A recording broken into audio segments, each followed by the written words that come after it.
Well, thanks for tuning in to join me in this thought experiment. I'm just gonna go over some things that don't seem to make sense according to the heliocentric model. We'll call this Heliocentric Contradictions Part 2.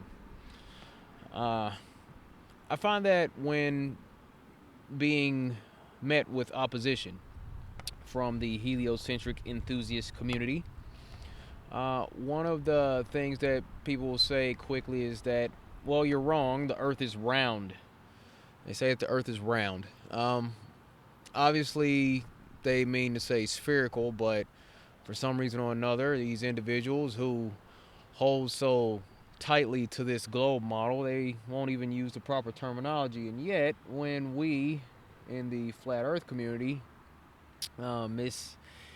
misquote a statistic or a relative term or a definition or whatever, they're all over it, but won't correct something as simple as using the term spherical instead of round. But anyway, that's not even what this is about. So, uh, if you've been watching my channel for any amount of time, you would know that I don't believe there are any real pictures of the Earth. Quick Google search will show you all these different pictures that come up, and you'll see the differences in shade of water to the size of continents. It's my belief that all those pictures are CGI composites. These are artist depictions of these things that are going on out in space. There was even a NASA employee by the name of Rob Simon who, we've all heard this quote where he says, It is photoshopped, but it's has to be. and yet during his description of his duties in being, the artist that he is for NASA in putting these pictures together, there was also a point where he alluded to the appearance of the Earth being flat. It just didn't look realistic. It looks kind of flat, looks kind of flat, looks kind of flat. And perhaps he said that because it is flat, which is another reason why it is Photoshop, because it has to be. Anyway, but let's go along and say that all the pictures of the Earth from space are real. But still, let's say they are. Pictures of the globular Earth that we see in these depictions from all these space agencies around the world, NASA, JAXA, whatever, they all show us a perfect sphere. Always. And the same has been done since the earliest shot of the supposed globe Earth from 1972. It shows Earth depicted as a perfect sphere. Although that particular picture has been found to be fabricated due to photographic trickery from the astronauts. If you've not seen the movie Funny Thing Happened on the Way to the Moon, I would encourage it. But we can look at a quick scene from that showing how they faked that picture. Take was never used. As they perfected the shot, a crescent-shaped piece of black material was inset slightly into the window to create the illusion of the Earth's terminator line dividing night and day. It is uncannily convincing. During this segment, intended to be edited and played back later for the worldwide television audience, dated July 18, 1969, Neil Armstrong condemns himself as he states that he is 130,000 miles out, or halfway to the moon, as the NASA flight log also states on this date, when he is in reality in low Earth orbit of a few hundred miles. Roger, Houston, Apollo 11. Calling in from about 130,000 miles out. Here, during another segment, also intended to air after review, Neil Armstrong falsely explains to the viewers how the shot is attained by putting the camera's lens to the window's glass, as it would have to be if they were the claimed distance away from the Earth. We only have one window that has a view of the Earth, and it's filled up with a TV camera. If the window was completely filled up with a TV camera, as he stated, then an astronaut's arm would not be able to get between the camera and the window, as it obviously does here in this outtake.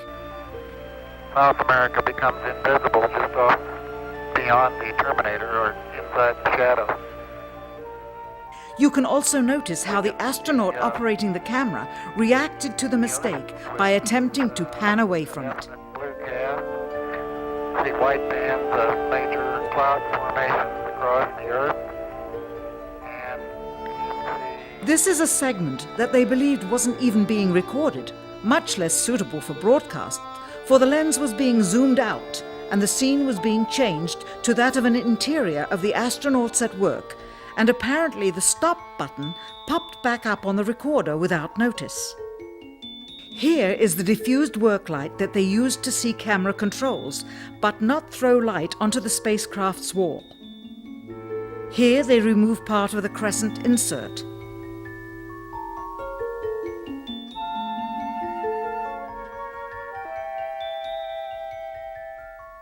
Finally, the iris is opened up and you can see the real location of the camera and the very bright and near Earth out the window. Here is the slate for the 19th of July. So once again, all these space agencies show us a perfect spherical Earth, as they would have us believe that we live on a spinning ball. But one of the globe believer communities, most prominent figures, Mr. Neil Snake in the Grass Tyson, he, sat down on a stage, at an interview in the past, and he talked about the shape of the Earth isn't quite spherical, that it's actually an oblate spheroid. He went on to elaborate on the oblate nature. And actually, he went on to state how actually not so much that it's a perfect spheroid, that at the equator, which protrudes out higher than the tip of Mount Everest, he says, it's a little chubbier towards the bottom, below the equator, kind of pear-shaped. And he went on to talk about the pear-shapedness of the Earth. So these people on the globe team will point to Neil as a trusted source of information concerning the globe model, and Neil says that the Earth is pear-shaped, and yet NASA, another source that these people like to cite as a credible source of information, they always show pictures of a perfectly spherical Earth. So the contradiction here is, are you going to believe what one of your trusted figures says, or are you going to believe what your trusted space agency shows you? Because those are two conflicting ideas right there. So that's contradiction number one.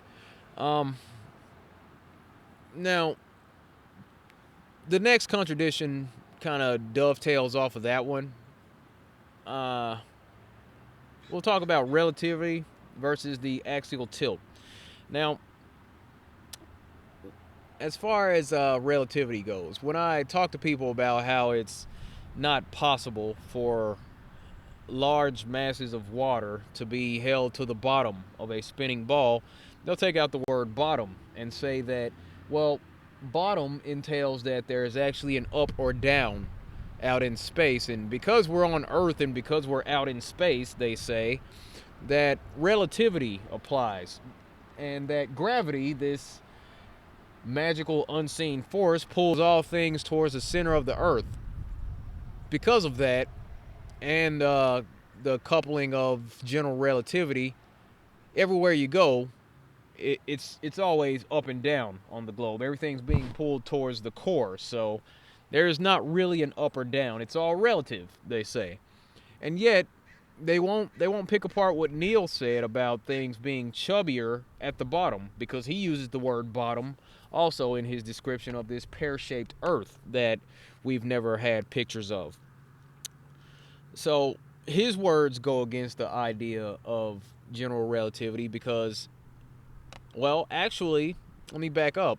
The pictures that we've gotten from all these space agencies, because they always show the North Pole at the top and the South Pole at the bottom of the globe, they always take these pictures as being right side up, as we see them in textbooks.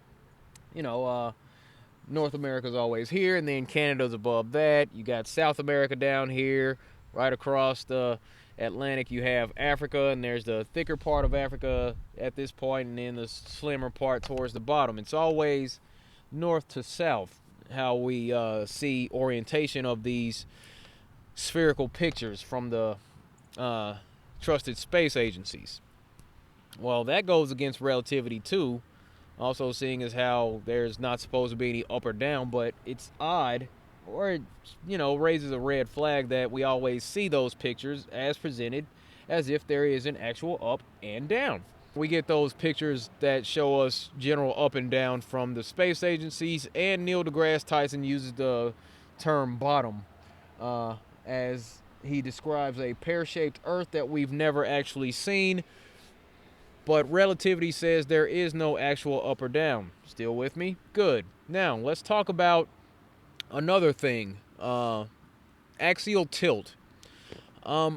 This particular detail of the heliocentric model comes up in rebuttals to my video calls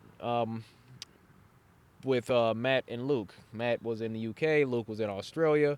And one thing that the would-be debunkers like to point to is axial tilt. Those things are being taken care of by a guy. His channel's name is The Bloody Truth. You should check him out. He's been doing some great work in defending those videos. I'll probably mirror his videos here pretty soon. He's doing some pretty detailed work concerning those video calls. But I digress. Now, the axial tilt of the Earth, the globe Earth, supposedly is 23.4 degrees, 23 and a half, right around there. Take 23.4 away from 90 degrees, then you're left with 66.6, which can be a slight indicator as to who we're dealing with concerning this whole heliocentric deception. Again, I digress, but I enjoy doing that. So this axial tilt, an angle, in order for an angle to be achieved, now,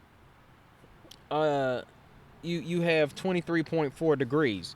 A measurement in degrees is based upon a plane angle. That's how you get degrees. In order for me to be standing straight up at 90 degrees, that would mean there would have to be a base here. Then I stand at 90 degrees.